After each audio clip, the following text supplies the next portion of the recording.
It's so good to be with you again today. On Palm Sunday, we were privileged to see and hear our children during online worship, echoing Zechariah's text, "Blessed is he who comes in the name of the Lord." I loved seeing the children waving palm branches, shouting, "Hosanna, save us now." You know, we too can trace Jesus' steps during Holy Week by way of the gospel stories. On Monday, during Passover week, if we had been present in the Holy City, we would have been among some 40,000 people who lived there on a regular day.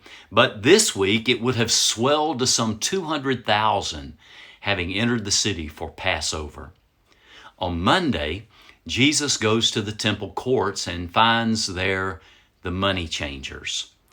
It was in the court of the Gentiles, where we would find shopkeepers and merchants, where the people paid the temple tax.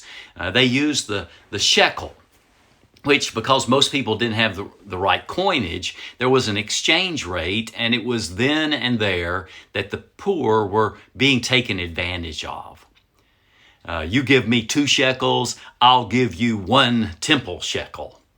Same with the offering of sacrifice, where pigeons had to be just right, perfect. And they had to be certified, in other words. So they were sold, pigeons were being sold there at a very high price. It was a racket, a sham. Jesus was outraged.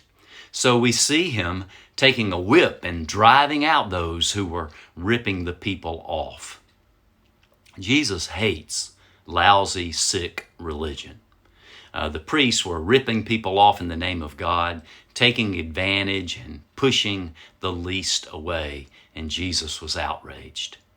Then, on Tuesday, Jesus confronts the hypocrisy of the Pharisees. The Pharisees were likened to whitewashed tombs by Jesus. What an image! Filth and bones inside a clean veneer. Again, we see how Jesus hates false, sick religion. And if we're honest, we all struggle with this hypocrisy, appearing to be one way and doing something entirely different. Then, on Wednesday, at the home of Simon the leper, this would be the place that Jesus would go for his last free meal, so to speak, to the place of his choosing. On Thursday, the table would be set for him. It would be the Passover meal, a meal of bitter herbs and unleavened bread. But there in Bethany, he meets an outcast woman, an unmarried woman. Luke says a prostitute, this peasant woman who brings an alabaster flask of valuable oil and pours it on Jesus' head. What a wonderfully expensive gift. This king is the anointed one, the Messiah. In the Old Testament, you'll remember, it was a prophet or high priest that would anoint a king. But here, Jesus is anointed king by a woman. He's the kind of king who treats everyone, women included, with dignity, and who lifts the outcast leper, who takes care of all, who calls them friends.